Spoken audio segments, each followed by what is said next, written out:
Salut à tous, on se retrouve ce soir pour l'épisode 2547 de l'After Zap Image. On commence directement avec le gardien français Hugo Lloris qui pourrait ne plus jouer avant janvier. Pourquoi ?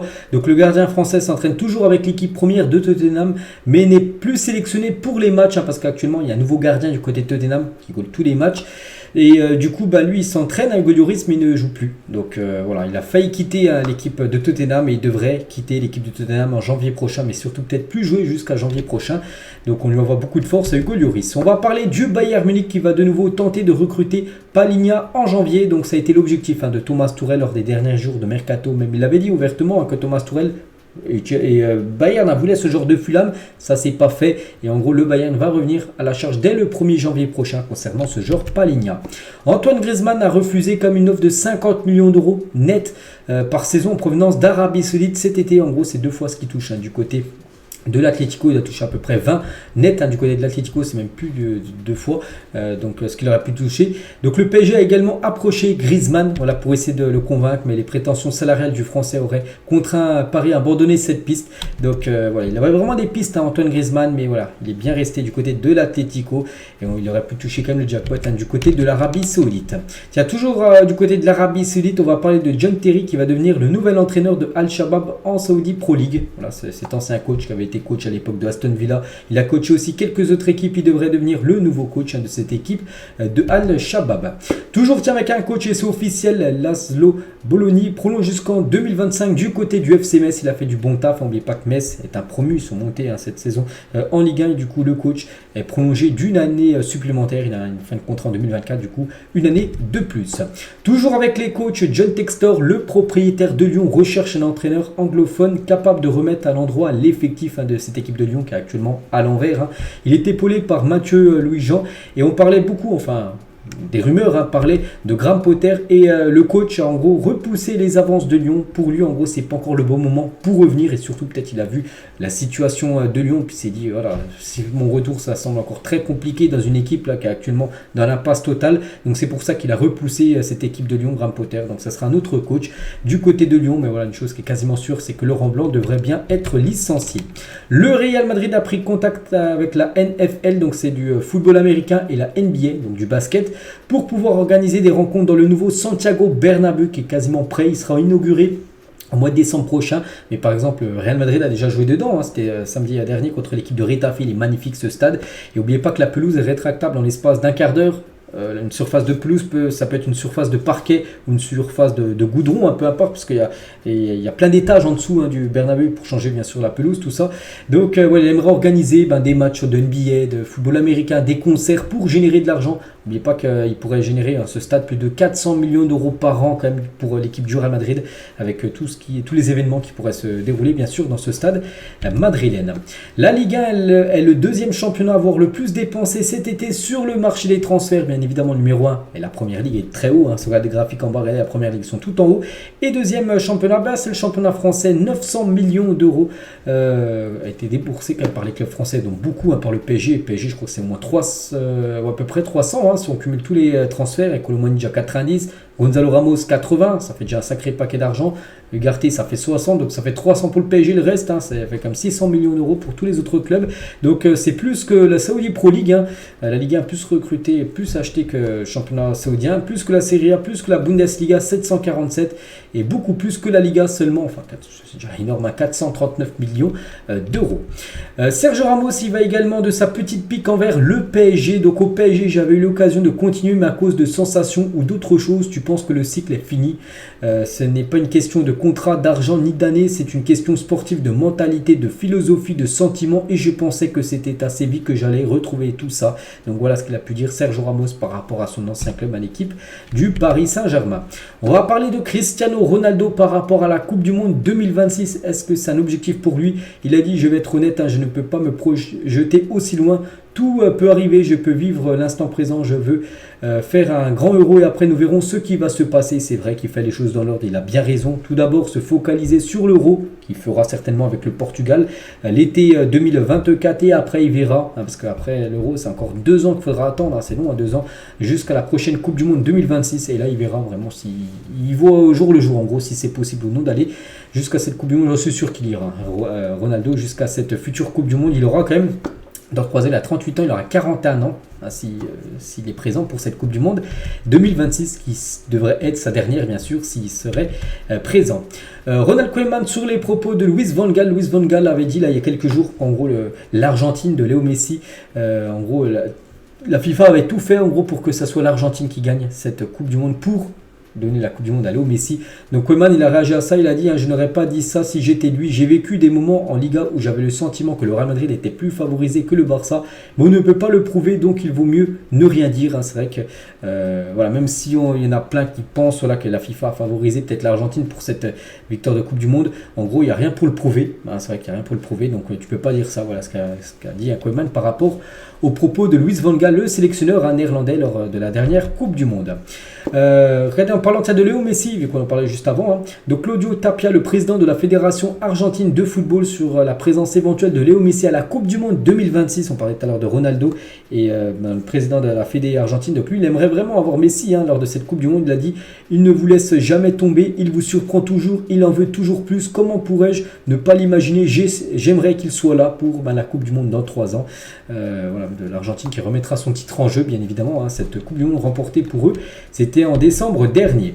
Si Chelsea faisait revenir d'anciens sponsors pour son kit actuel, donc c'est que Chelsea a actuellement plus de sponsors maillot, bon ils sont avec Nike mais au milieu ils ont plus, avant ils avaient le chiffre 3, le sponsor 3 qu'ils ont eu pendant 3 ans en plus de 2020 à 2023, donc 3 c'est tout à droite. Avant ils avaient Yokohama, ils avaient aussi Samsung, ils avaient Flamerate, Autoglass ou même Core, bon il y a beaucoup d'années, en 94 jusqu'à 97, donc voilà, pour l'instant on ne sait pas, et peut-être qu'ils feront une saison sans sponsor. Après c'est un gros manque à gagner parce qu'un sponsor par exemple Samsung ou même Free, les gars, ça a payé quasiment du 80 millions d'euros. Il y a des sponsors, c'est quasiment cette somme là, 80 millions d'euros par saison. Donc voilà, pendant 3 ans, imagine, tu n'as pas de sponsor, ce serait quasiment 200 millions d'euros en moins pour Chelsea. Je pense qu'ils trouveront un sponsor, juste actuellement ils essaient de voir lequel serait le mieux pour leur équipe.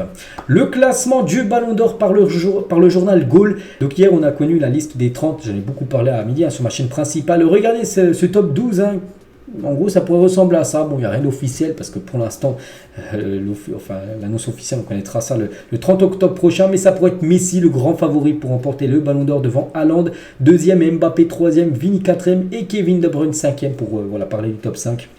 Donc moi, je l'avais dit à midi, je remplace Haaland, pour moi je le mets premier, Haaland, et Messi deuxième. C'est vrai que là cette année, contrairement à l'année dernière où on savait déjà que c'était Benzema avec la saison qu'il avait fait en Ligue des Champions, t'es sûr que c'était lui là cette saison. On ne sait pas, vraiment pour l'instant on ne sait pas. Haaland mérite totalement, Messi mérite également avec la Coupe du Monde qu'il a fait, on verra. Et moi personnellement je partirais bien sûr sur Erling Haaland.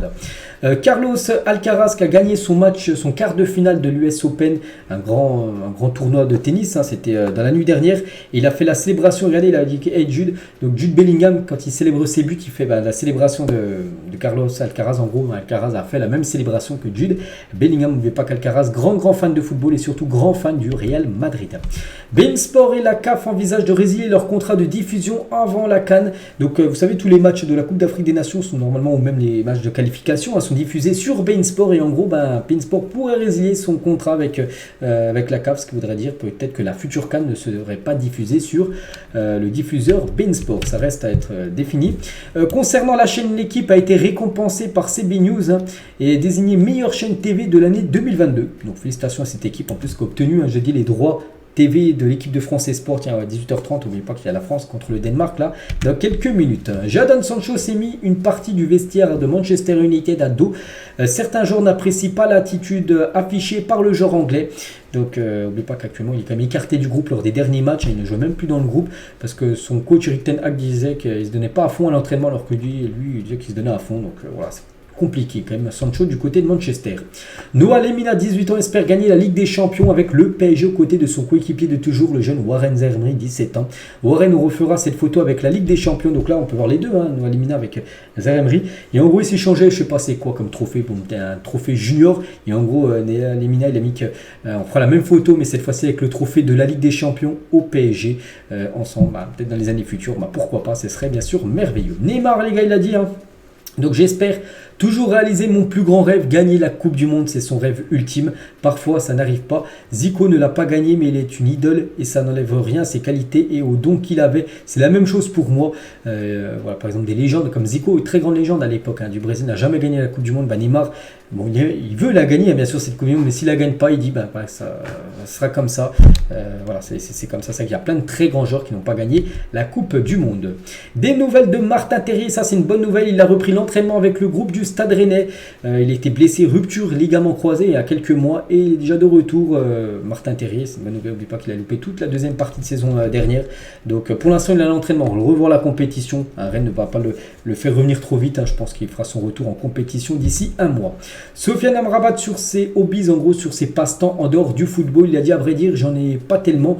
Je me souviens que lorsque je jouais à Utrecht, à l'époque aux Pays-Bas, Erik ten Hag avait dit un jour, le football est un mode de vie et je pense que c'est la vérité. Voilà, en gros c'est le foot, il pense qu'au foot tout simplement. Sofiane Amrabat. Le communiqué de Manchester United sur Anthony, on sait qu'Anthony a des problèmes actuellement, voilà, par rapport à son ex-compagne. Le club reconnaît les allégations faites. En tant que club, nous prenons cette question très au sérieux en tenant compte de l'impact de ces allégations et des rapports ultérieurs sur les victimes d'abus. Donc pour l'instant, voilà, Manchester dit ça. Pour l'instant, ils n'ont pas encore exclu le joueur. N'oubliez pas que c'est un petit peu le même cas avec Mason Greenwood, qui avait été du coup, vu son contrat résilié, Greenwood, aussi ancien joueur de Manchester. Donc Anthony, c'est un peu la même chose. Pour l'instant, on ne sait pas parce que voilà, il va y avoir un procès, il y a une enquête de police.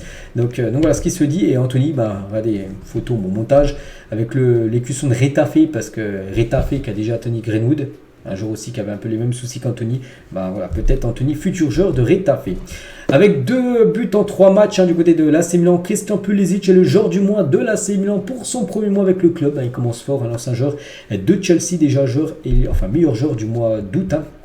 Du côté de l'AC Milan. Officiel, le derby du Nord, toujours un gros match entre Lens et Lille. Donc à Bollaert, se jouera le dimanche 8 octobre prochain, dans un mois et un jour exactement, ça sera à 17h05 un dimanche, le match entre Lens et l'équipe de Lille. Jorge Valdano, champion du monde avec l'Argentine en 1986, avec un certain Diego Maradona, et ancien directeur sportif du Real Madrid, il a dit légitime l'arrivée de l'Arabie Saoudite sur le marché des transferts. Donc lui il comprend que l'Arabie Saoudite maintenant c'est un grand championnat, on peut dire. Il a dit l'Europe devrait se rappeler qu'elle a été l'Arabie Saoudite des 20 dernières années, vidant les continents les plus importants de tous leurs talents. C'est vrai, le continent africain, le continent sud-américain, la plupart des meilleurs joueurs au Brésil, argentin, ils sont tous en Europe. Les meilleurs talents du côté en Afrique sont en Europe. Les meilleurs talents du côté du continent asiatique, ils sont en Europe. Donc en gros, il dit que l'Arabie Saoudite fait un peu la même chose. Et on finit avec l'Arabie Saoudite. Et regardez, en janvier 2023, c'était ça, on va dire, les meilleurs joueurs du côté de la Ligue saoudienne. Il y a quand même Ronaldo qui est arrivé, c'était quand même le gros joueur.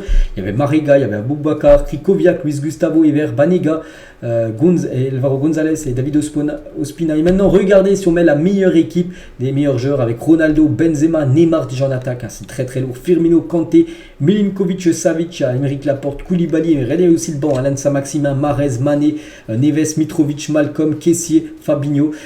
C'est vrai que ça a totalement changé. Regardez, ça n'a rien à voir. C'est vrai qu'ils ont beaucoup recruté. Et maintenant, c'est comme un championnat palpitant à regarder, parce que souvent, quand il y a les résultats, bien sûr, je vous donne tout ce qui se passe du côté de ce championnat. Donc voilà ce qu'il y a à dire aujourd'hui. J'espère que ça vous a plu. Je vous souhaite un bon match pour ceux qui vont regarder les 2 matchs des Bleus. Et sinon, à demain les gars pour le prochain After Zap Image. À demain.